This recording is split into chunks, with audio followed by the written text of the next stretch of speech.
Hello guys, my name is Jarvis.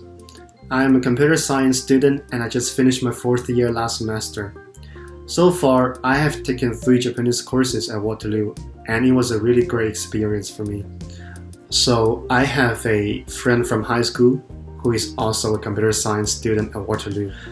And one time I asked her about course recommendations and she just finished taking Japanese 101R and she loved it. So she recommended me to take it, and I did. And turns out it was one of the best decisions I made at Waterloo.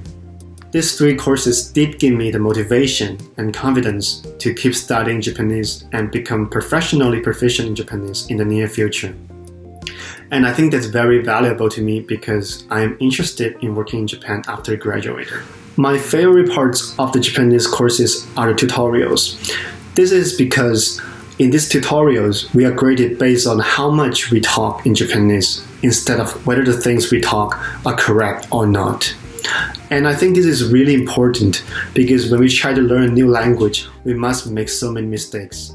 And the only way to improve is to keep making mistakes and fixing them. So I think these tutorials are really nice environments to practice speaking Japanese. The thing I like the most about Japanese is actually thank you can be translated to arigato or domo or arigato gozaimasu. These expressions all mean the same thing, but they have different levels of politeness. And Japanese speakers have to choose which version to use depending on who they are talking to. This uniqueness of Japanese makes Japanese more interesting and makes it more worth learning. My favorite Japanese word is probably sushi.